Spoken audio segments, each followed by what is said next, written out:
Halo, Halo, Indah. Gari. Halo, apa kabar? Baik. Oke, gimana? Aku panggilnya Apa? dokter, dok.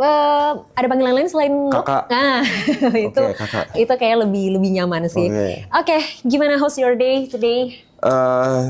Capek, Capek. kurang istirahat.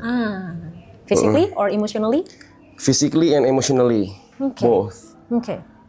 Iya gitu. Apa yang bikin capek? Yang bikin capek,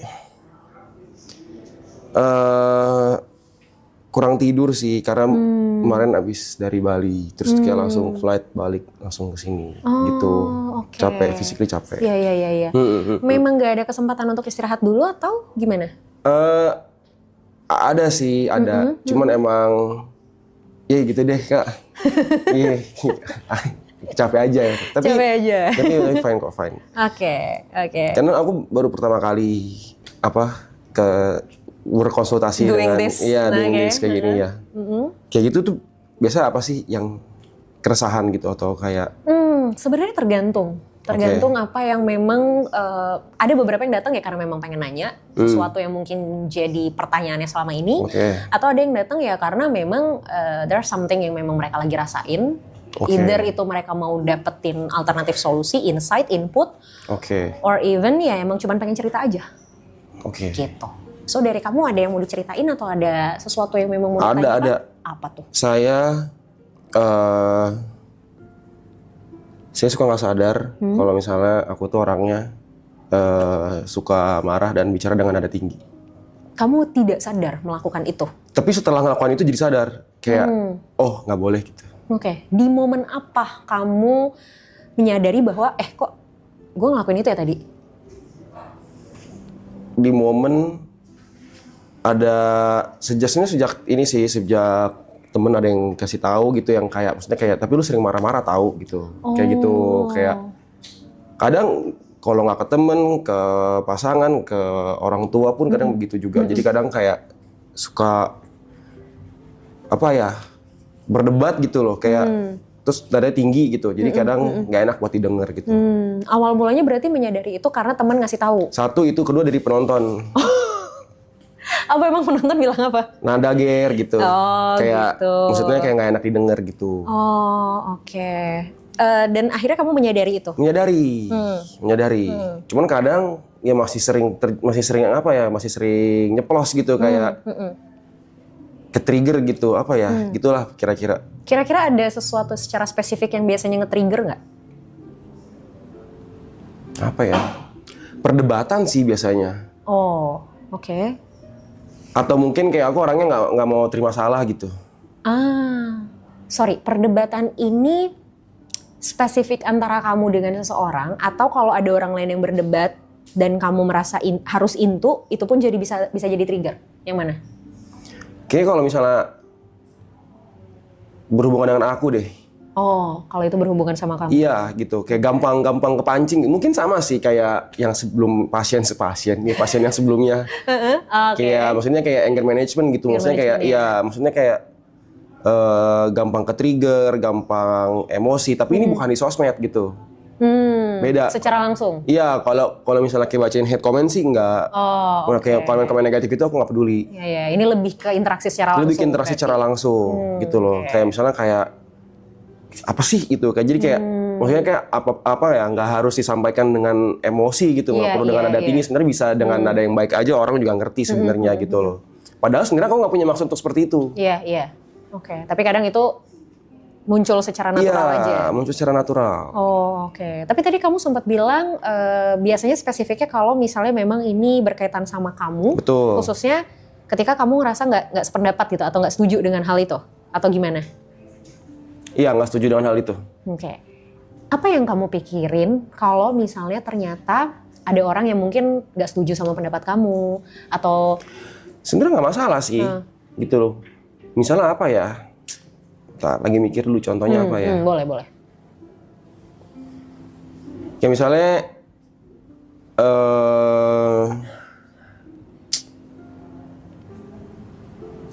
waktu itu kemarin ada acara di sini, terus ada yang numpahin karpet misalnya. bumbu kacang tumpah ke karpet gitu. Oh, oke.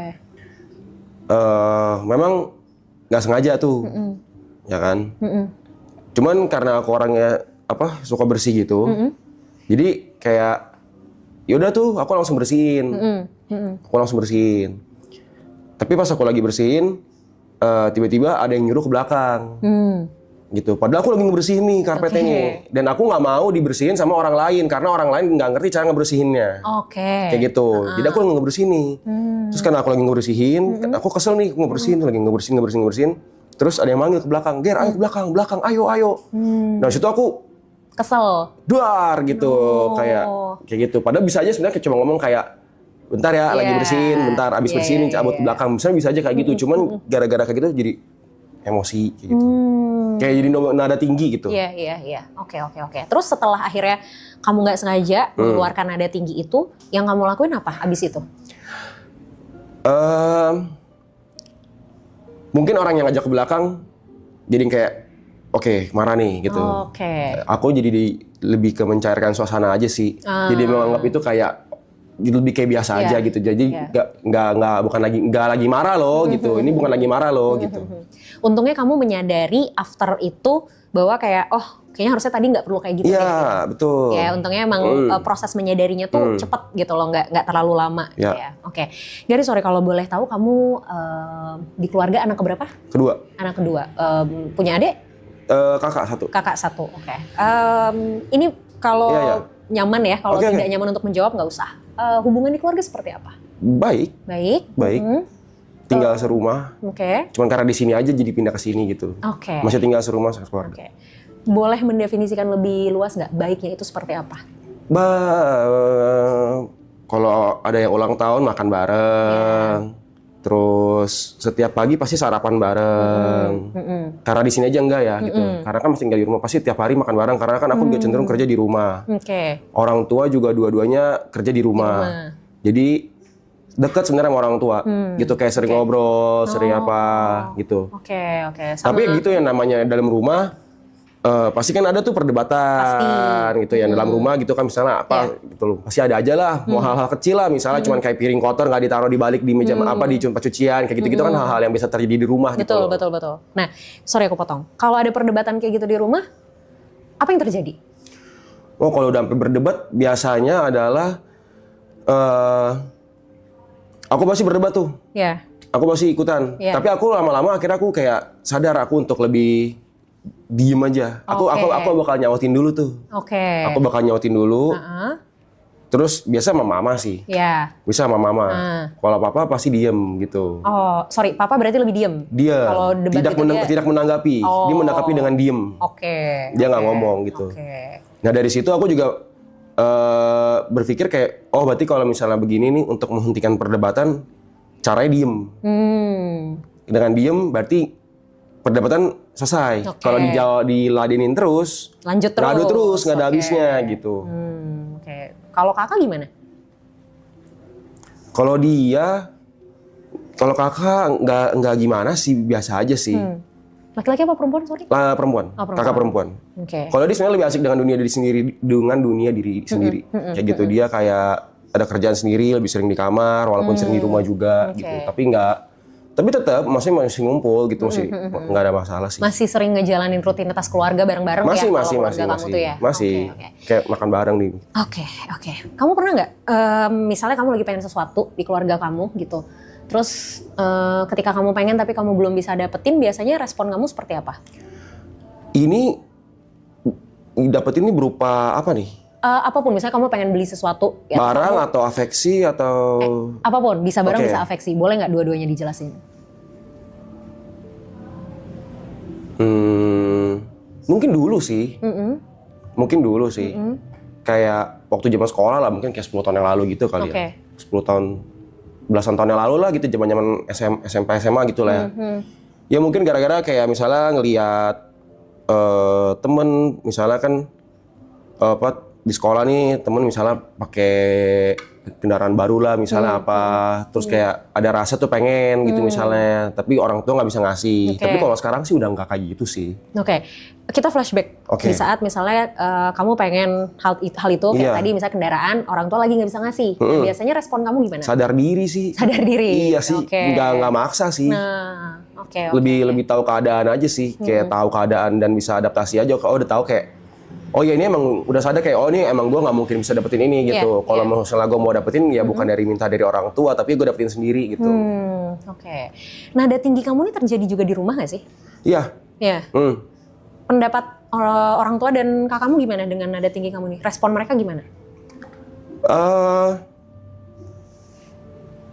Dibilangin sih, dibilangin gitu. Tapi biasanya dibilanginnya itu pas lagi momennya baik-baik aja tuh.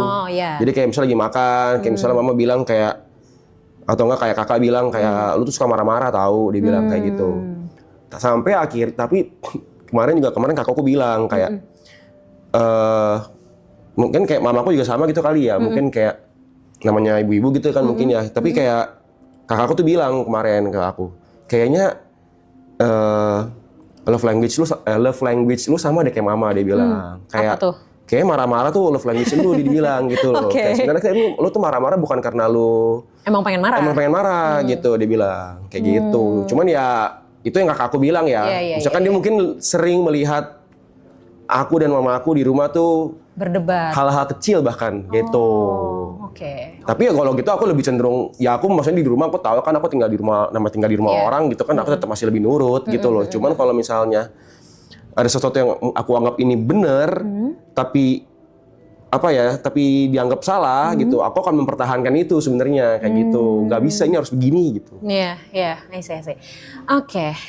Somehow mungkin ini bisa berkaitan dengan ada beberapa orang yang merasa sulit untuk bisa keluar dari ekspektasinya gitu. Jadi kayak kalau di psikologi itu kita kenal istilah defense mechanism.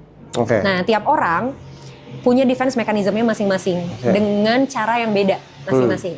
Ada orang yang defense mechanism-nya itu namanya rasionalisasi. Yes, rasionalisasi itu semua tuh balik ke logika. Jadi semua tentang benar dan salah gitu. Nah, kamu menurutku tipikal orang yang defense mechanism-nya rasionalisasi. Ini akan keluar ketika kamu berada dalam kondisi tidak nyaman. Sesuatu yang bikin kamu gak nyaman, sesuatu yang kamu gak suka, sesuatu yang kamu rasa ini salah. Keluar tuh rasionalnya. Rasionalisasinya. Nah, rasionalisasi kamu keluar ini sehingga ketika ada orang yang menentang rasionalisasi kamu ini, responmu adalah tadi, impulsivitas secara emosional. No, enggak, gue gak suka, gak boleh, teriak, salah satu bentuknya. Nah, defense mechanism ini adalah hal yang kita gak bisa ilangin. Ini sesuatu yang memang udah kebentuk, udah part of your personality. Ini defense mechanism-nya ya? Yes. Bukan responnya ya? Ya, kebaca ya, kebayang ya arahnya. Defense mechanism-nya gak bisa dihilangin, tapi responnya yang bisa diubah. Gitu. Jadi defense mechanism-mu tetap rasionalisasi, it's okay. Nggak bisa ini bukan soal benar dan salah kalau defense mechanism orang. Tapi strateginya, the way kita respon, our defense mechanism itu yang kita harus cari. Nah, kalau selama ini kamu melakukan respon terhadap defense mechanism kamu dengan tadi misalnya ngebentak atau marah-marah, sekarang kamu harus mencari strategi baru, gimana ya supaya ini tuh saya bisa tetap defense, tapi caranya tuh tidak merugikan diri saya dan orang lain. Gitu loh. Nah, itu mungkin PR kamu nanti bisa cari sendiri. Itu cari sendiri tuh. Karena kadang butuh trial error juga sih. Misalnya kalau biasanya kalau orang kayak gitu? Yang pertama yang aku bisa suggest ke kamu, kamu olahraga nggak? Olahraga? Olahraganya apa? Lari. Rutin.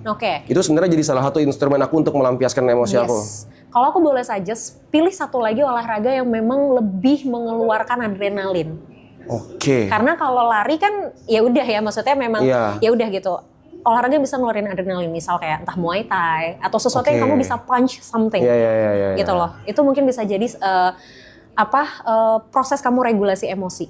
Dengan harapan kalau nanti di olahraga tuh kamu udah keregulasi emosinya, ketika menghadapi situasi yang tidak sesuai ekspektasi kamu, di sini udah lebih tenang. Jadi kalaupun akhirnya mindset kamu nanti yang akan kepengaruh. Ini salah, gue nggak suka, tapi buat orang lain mungkin ini nggak salah. Jadi cara ngeresponnya bisa dipikir dulu, bisa ditahan. Bener. Tapi yang harus kamu atasi dulu emosinya. Karena masalahnya gini, kalau emosi ini nggak diatasin dan dia sifatnya mendominasi, nggak akan bisa mikir positif kita. Kayak yang tadi aku jelasin sebelumnya soal adrenalin bikin orang deg-degan, oksigen kurang ke otak, kita nggak bisa mikir jernih. Karena sisi emosional kita yang lagi naik, yang lagi dikasih makan ibaratnya. Otomatis sisi emosional kita ini harus dikasih makan di tempat yang tepat dulu. That's why ketika menghadapi sesuatu, menghadapi satu situasi, ya udah gitu. Kita akhirnya bisa lebih ngandelin logika kita. Kebayang? Kebayang. Ya, dicoba dulu aja mungkin bisa cari alternatif. Dimulai dari cari alternatif olahraga lain. Kalau misalnya ternyata setelah dicoba, coba aja dulu beberapa bulan ini. Kalau misalnya setelah dicoba ternyata masih belum membantu juga, aku sih suggest mungkin kamu bisa sesi lebih lanjut sama psikolog. Ya, untuk nanti kita ditemuin nih kira-kira ini tuh di mana nih core problemnya. Ya? Oke. Makasih. Thank you, sama-sama. Thank you, Kak.